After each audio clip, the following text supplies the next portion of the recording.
Now, you're a brave man to come to this neighborhood, Rob, because recently you had these paper posts up, but a flood of people claim they never saw them, that they came in, that you waited till after they went to bed or went home for the evening before those things went up, and they came the next morning, their cars were gone. Yeah. So, were they making that up, or what? Well, we looked into it, and it was a little, so we had about 832 tows in the month of November, citywide.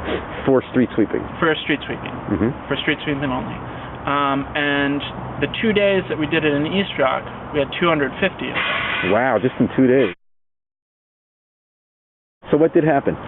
Well, we really can't explain it that well. I went and I know a lot of folks in East Rock, so I called people up at random saying, did you see signs? And everybody I called said yes, they saw the sign and they moved their car. We talked to some of the people who complained and just to get their story. We also talked to the supervisors and the crews who went out and did it. And we do our posting routes from in the morning to about 1 o'clock. So if you're gonna tow on a Tuesday, like in this case, on Monday you'll go out in late morning, early afternoon, and put them up. Yes, and I have a reasonable degree of confidence that people aren't coming out afterwards and putting up signs because they put in for overtime for that. Sometimes if they're running late, they might skip some trees. You said it's supposed to be every 100 feet. Now, if they skip trees, we have another check to try to check that.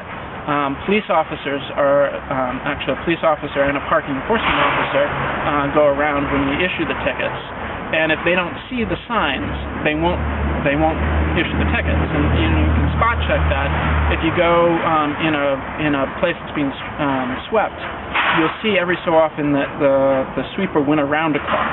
And the reason the sweeper went around that car was because the police officer did not see a sign close enough to that. We do make mistakes, and that's why we have a contestant process.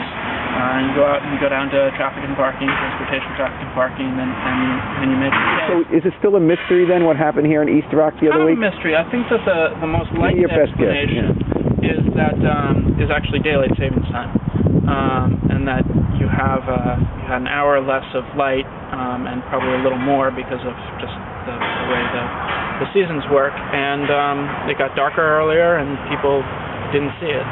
There could be some cases where we messed up, and if somebody's really convinced that it was our fault, we had people saying they actually went looking for the sign.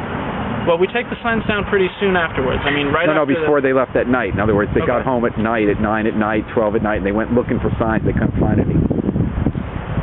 If somebody gets home at night and goes looking out for signs, maybe people do that, but I have a hard time believing that's what a lot of people do with their